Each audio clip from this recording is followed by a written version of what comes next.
Oh, yeah. Of course I am. Why wouldn't I be? Oh, Jesus. You know what? I'll tell you what. The YouTube app doesn't work so good. I'm just saying. And if you make a boo-boo, if you make a fuck-up, if you're doing any live reviews and you try to stop, it holds that. It holds it basically against you the next couple times. I don't know if it's going to go away, but I had a screw up the first time I tried to do my one sad news review. Even though I canceled it, it just kept on going and going and going. And it just kind of followed me into this review. That's okay. That's alright. Okay, here we go. We got a Neshaminy Creek, the shapes of hops to come. And I will be a little loud in this review. Just warning you. But the shapes of hop to come. An Imperial India Pale Ale at 9.5 alcohol by volume from Neshaminy Creek area outside of Philadelphia, Pennsylvania. PABrewNews. That's right. Yeah. Click. Clank. Clunk. That's it. Yeah. I just, oh, I was watching a review of this one guy who does reviews, and it's funny. Oh, maybe not in a good way, but it's pretty funny. Okay, that's the Neshaminy Creek logo. All right. All right. Near. Oh, buckaroo, it's okay. Who gives a rat's ass? Oh, it's kind of like that. It's pretty funny. You gotta watch it. Oh, buckaroo. Oh, man, this guy. He's a character. Anyway, Neshaminy Creek, the hops to come, 2017, early release, because this is the first time I've seen it. About 3 weeks ago now. And double IPA, because it's 9.5 alcohol by volume. Some people won't even call those triple IPAs now, but double IPA with the new hops. So, cheers to you, people. Oh, wow. Just lots of grapefruit, lots of pine, little bits of nuances of something that reminds me of a little peach and a little pineapple. So, let's just dive into it really nice. Yeah. Oh, buckaroo, let's go. Who gives a rat's ass, right? Woo.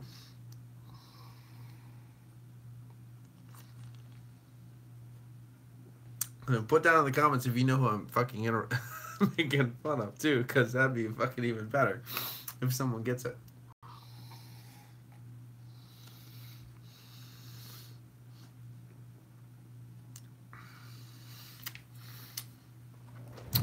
See, the hops I have in here, they're giving those pines, giving those little bits of dankness. I'm not really getting super pine, but I'm getting that soft dankness, a little bit of that almost hints of that soft earthiness, soft pine, a little bit almost of that pineapple kind of dankness mixed in there. But it's very dry. It's not juicy. It's not sweet. There's nothing going on in that sweetness character. That juicy kind of like fresh squeezed juice that some IPAs give you. Actually, I actually think the first one I had, actually, excuse me, gave you a little bit more of that juiciness.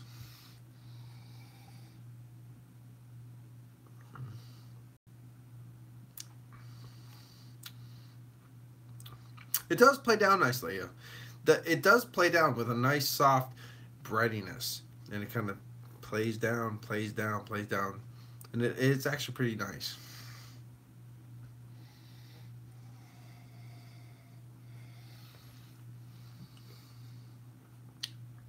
I would say it's a bit drier though. It's a bit drier than last year. The last time I had the hops to come that I had previous to this. I do believe they were different hops, from what I remember, but boy, they were pretty tasty. So I just saw this. I saw this fresh on my. They had this before, and they just posted this up now. About 2 weeks ago, they popped this up on the shelf. I'm like, well, I'll give that. Yeah, it's okay. If this is the same hops to come, I will have to correct myself. So because that will explain the dryness. That will explain more of the earthiness. But there's a load of nice fresh hops still in the nose. There's a really nice big juiciness in the nose.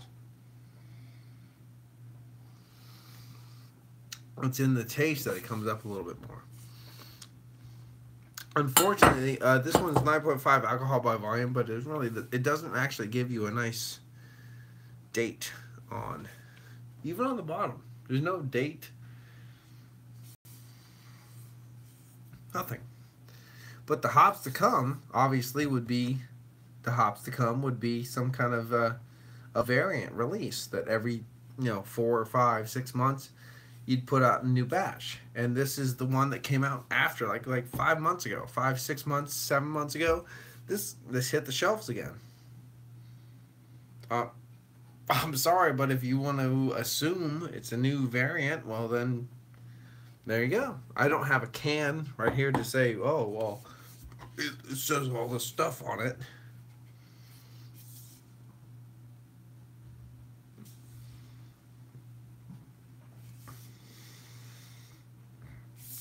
I can't even remember the alcohol by volume on the old one. I don't watch my old reviews to do my new reviews because that would be cheating, right? Wouldn't it? You're studying up for the big test? Fuck that shit. You can do live reviews. So, Apollo, Newport, Simcoe, Topaz, and Citra. I don't think those were with the last one, though. I could be wrong, though. Oh, I could be wrong. Wait. I don't have a reputation. Good. Because I say my reputation will be ruined. Wait. Oh, wait. Oh, yeah. I don't have one. I had one watcher. He fucked off, too. So, yay.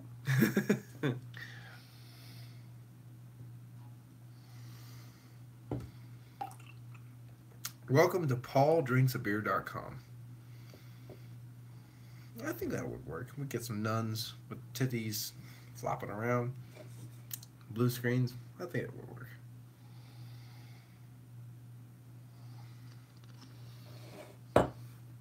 The last one of these that I've had, the hops to come, it was juicy.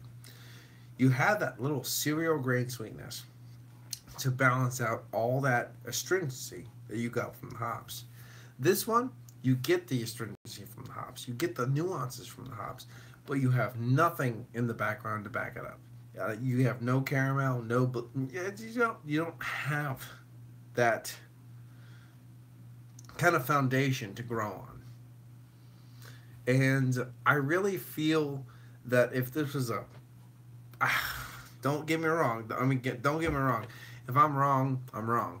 But the thing is, though, the one thing in these beers that will never leave is the foundation. If you build the foundation of a malt base, with whether it's caramel, bready, or what have you, it'll stay there.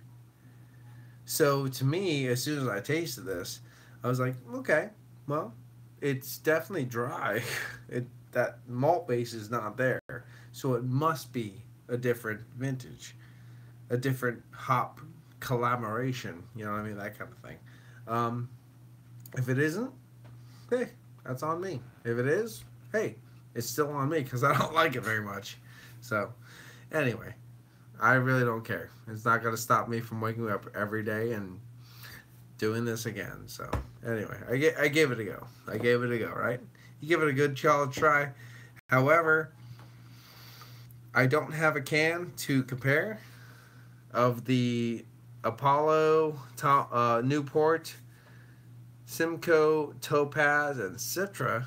However, I don't think this is the same can that I had last year. I do not believe it is. And this one is dry, and it doesn't... I like dry beers. I like that juicy, sweet hop. However, this one doesn't give the backing, which I like a good. I would love a good breadiness. Like I love a good pale breadiness background, or excuse me, or a little bit of caramel. I don't get that from either of these, and it might be because it's an off bottle. It's just one of those PA French, and that's the thing is it just makes me laugh. You know what? Excuse me. I've been caught up into the PA freshness things for so long that it doesn't surprise me either. Too, you can get that can's a year and a half old. Well, yeah, it's PA, right? I get cans that are 6, 7, 8 months old that are IPAs. I get fresh on the fucking line for $12.99 a bottle. It's PA freshness. If we can't change that, we can't change anything. So, let me know when this brew happened. Let me know when you experienced this brew, and let me know and things like because the more you give me information, the more I have more information to bitch to other people, so they have that information. Until then, I hope you have a good time. This is Paul from PA Brew News. I'm signing out for the night. Cheers. You know what? I like it though. I do. I'm gonna give it a grade. I will. It's tasty. It's tasty as shit. The only thing is, it's tasty at the back end. When it's starting to finish, it becomes super tasty. I'm gonna give it an 8. An 8 it's a good grade, man. When you get to that B minus B plus area, it becomes super tasty. So it just tells me that I don't think it's as old as it seems. So they might have really either ignored a batch of beer or really screwed up a batch of beer. So anyway, that's not my problem. I'm not a brewer. I'm just I get the can. I do what I do, and that's what I'm doing. See you. Cheers. Bye bye. Anyway, thank you. Means a lot. See you. Bye bye. Yeah, things happen. I love you.